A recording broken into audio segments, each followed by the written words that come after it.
Full length podcast consume చేయలేకపోతే దీని నుండి జనరేట్ అయిన షార్ట్ అండ్ ఇంట్రెస్టింగ్ క్లిప్స్ కోసం ది ఆర్ఆర్ఆర్ షో క్లిప్స్ అనే యూట్యూబ్ ఛానల్ని సబ్స్క్రైబ్ చేసుకోండి.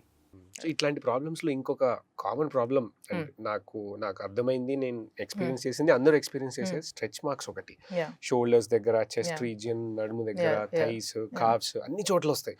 స్పెసిఫిక్గా కొన్ని చోట్లనే వస్తాయి, అవి ఎందుకో అర్థం కావు. బట్ ఎందుకు వస్తాయి స్ట్రెచ్ మార్క్స్? అండ్ చాలా వింటుంటాను బయో ఆయిల్స్ పెట్టుకుంటే పోతాయి స్ట్రెచ్ మార్క్స్ అని, అవి ఇవి. బట్ ఫస్ట్ ఎందుకు వస్తాయి అండ్ దీనికి ఏంటి సొల్యూషన్? సో ఇందాక స్కిన్ లేయర్స్ గురించి మనం మాట్లాడినప్పుడు, so we talked about the fat layer కదా, subcutaneous fat and the dermis layer. So ఎప్పుడైతే మన స్కిన్ స్ట్రెచ్ అవుతుందో, వెయిట్ గెయిన్ అయ్యేటప్పుడు, when you are building muscle and you are pumping up the body, so ఇలాంటి టైంలో ఎప్పుడైతే skin stretch అవుతుందో ఆ టైంలో టేర్ అంటే స్కిన్ స్ట్రెచ్ లో, ఇప్పుడు ప్లాస్టిక్ ఉంది, మీరు లాగారు అనుకోండి, you see the centre becomes very thin and రింక్లీగా అయిపోతుంది. It is a similar thing happening skin లో.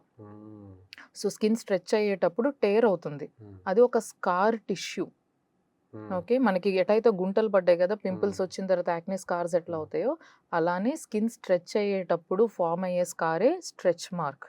ఓకే, అది ప్రెగ్నెన్సీలో సడన్గా వెయిట్ గెయిన్ అయ్యేటప్పుడు, లేదా when you are gaining muscle by doing body building, లేదా హార్మోనల్ చేంజెస్ వల్ల కూడా ఒక్కోసారి అబ్నార్మల్ ప్లేసెస్లో. So there were few patients who had stretch marks in the middle of the back సెంటర్లో stretch marks, their skin was stretching there.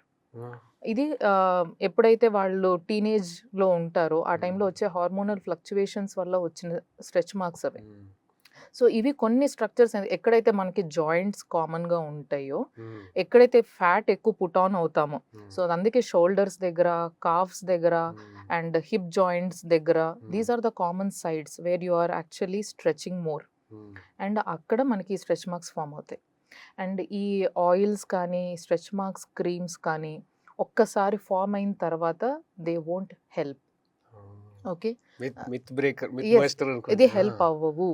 ఇవి ప్రివెన్షన్కి కొంతవరకు help చేయొచ్చు. ఇందాక మనం మాయిశ్చరైజర్ పెడితే మనకి స్కిన్ బ్యారియర్ రిపేర్ అవుతుంది అని అన్నాం కదా, ఈ ఆయిల్స్ ఇవన్నీ కూడా they act like moisturisers. So you are giving support to the skin while it is stretching. అది స్ట్రెచ్ అయ్యే టైంలో మనం పైన దానికి ఒక షీల్డ్ ఇస్తున్నాము, సో అప్పుడు ఎక్కువ టేర్ అవ్వదు.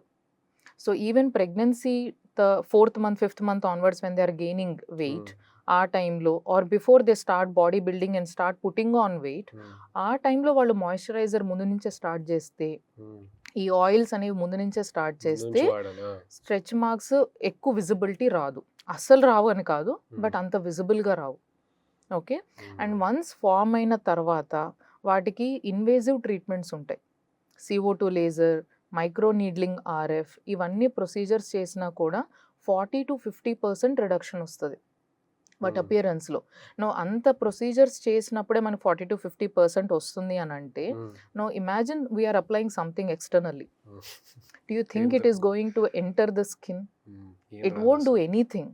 అదే, it's just going to give us a good feel అంతే, డూయింగ్ సంథింగ్ అని. సో వచ్చిన తర్వాత ఏం చేయలేము దాన్ని. బట్ మీరు తెలుగులో ఎవరన్నా అంత వెయిట్ లాస్ అయినారో నాకు తెలియదు, కానీ బాలీవుడ్లో సారా అలీ ఖాన్ చాలా లా ఉండే. ఇప్పుడు తను వేరే ఏదన్నా ఫోటోషూట్స్ చేసినా ఏ ఒక్క చోట కూడా స్ట్రెచ్ మార్క్ కనిపించకుండా, మరి వాళ్ళు కన్సీల్ చేస్తారా లేకపోతే రియల్ లైఫ్లో కూడా వాళ్ళకి స్ట్రెచ్ మార్క్స్ లేవా అనేది నాకు ఇంకా షాకింగ్ ఉంటుంది. అంత హెఫ్టీ వెయిట్ నుంచి అంత స్లిమ్గా అయినప్పుడు స్ట్రెచ్ మార్క్స్ ఉంటాయి కదా, వాళ్ళు లేకుండా సెలబ్రిటీస్ని మనం అసలు కంపేర్ చేసుకోవద్దు. నెంబర్ 1, ఎందుకు అని అంటే వాళ్ళు చేసే ఫోటో, మన నార్మల్ పర్సన్సే మన ఒరిజినల్ ఫోటో పెట్టట్లేదు బయటికి, అన్ని ఫిల్టర్సే. Now they have a public image to maintain కదా, వాళ్ళ పబ్లిక్ ఇమేజ్లో వాళ్ళు న్యాచురల్ ఫొటోస్, స్ట్రెచ్ మార్క్స్ కనిపించే ఫొటోస్ పెడతారనుకోవటం it's wrong. Okay, everything is a correction. Every angle, వాళ్ళు ఎలా కూర్చోవాలి, ఎలా మాట్లాడాలి, ఎలా మూమెంట్ ఉండాలి, ఎలాంటి డ్రెస్సింగ్ ఉండాలి, body makeup, it is a very common thing which is done. And ఆ బాడీ మేకప్లో everything can be sealed. Okay, మీ స్ట్రెచ్ మార్క్స్ కనిపించవు, బ్లెమిషెస్ కనిపించవు, ఏమీ కనిపించవు. అండ్ వాళ్ళకి ఏమీ లేవు, వాళ్ళకి స్కిన్ ప్రాబ్లమ్స్ లేవు, వాళ్ళకి హెయిర్ ఊడదు అనుకుంటే ఇట్స్ ఎ మిత్. అట్లా లేదు. వాళ్ళందరూ చెప్పండి. బాడీ మేకప్లో సెల్యులైట్ కనిపిస్తుంటది కదా థిక్‌గా యెస్. యెస్. ఆ థైస్ ఫ్యాట్ పైన ప్రొజెక్షన్స్ ఫ్యాట్ లాగా. ప్రొజెక్షన్ అది కూడా యెస్. కవర్ అయిపోతది. సెల్యులైట్ కరెక్షన్స్‌కి ఇప్పుడు చాలా ట్రీట్మెంట్స్ వచ్చినాయి. సో, కొంతవరకు ఆ సెల్యులైట్‌కి వాళ్ళు ట్రీట్మెంట్స్ కూడా తీసుకుంటారు. కొంత కరెక్షన్స్ అవుతాయి. And there are lot of procedures they undergo. Okay. Cellulite treatment దగ్గర నుంచి స్ట్రెచ్ మార్క్స్ ట్రీట్మెంట్ దాకా, లేజర్ హెయిర్ రిడక్షన్ నుంచి botox fillers, almost you name everything. ప్రతి ట్రీట్మెంట్ వాళ్ళకి కావాల్సింది ఏదైతే ఇండికేషన్ ఉందో దానికి ఒక ట్రీట్మెంట్ ఉంది. దాన్ని జీరో చేయలేకపోవచ్చు. ఇప్పుడు యాక్నే స్కార్స్ ఉంది, 100% నార్మల్ చేయలేకపోవచ్చు. మన సెలబ్రిటీస్ని దగ్గరగా చూస్తే వాళ్ళకి యాక్నే స్కార్స్ కనిపించట్లేదా? There are so many celebrities, even బాలీవుడ్లో ఉన్నారు అండ్ ఈవెన్ టాలీవుడ్లో ఉన్నారు, వాళ్ళకి యాక్నే స్కార్స్ కనిపిస్తాయి. But if you are shooting them at a particular angle or at a particular distance, then దాన్ని కవర్ చేయొచ్చు. ఇప్పుడున్న యంగ్స్టర్స్ ఏవైతే కొరియన్ సెలబ్రిటీస్తో కంపేర్ చేసుకుని కొరియన్ గ్లాస్ స్కిన్ ఏదైతే ఎక్స్పెక్ట్ చేస్తున్నారో, ఇక్కడ ఇండియాలో ఎలా ప్రాబ్లమ్స్ ఉన్నాయో అక్కడ కొరియన్స్కి కూడా స్కిన్ హెల్త్ ఇష్యూస్ ఉన్నాయి. వాళ్ళు నా దగ్గర పేషెంట్స్గా వస్తారు, వాళ్ళకి యాక్నే ప్రాబ్లమ్స్ ఉంటాయి.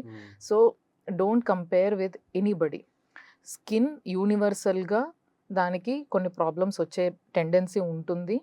దాన్ని కొంతవరకే కరెక్ట్ చేయొచ్చు, whether you are a celebrity or a non celebrity.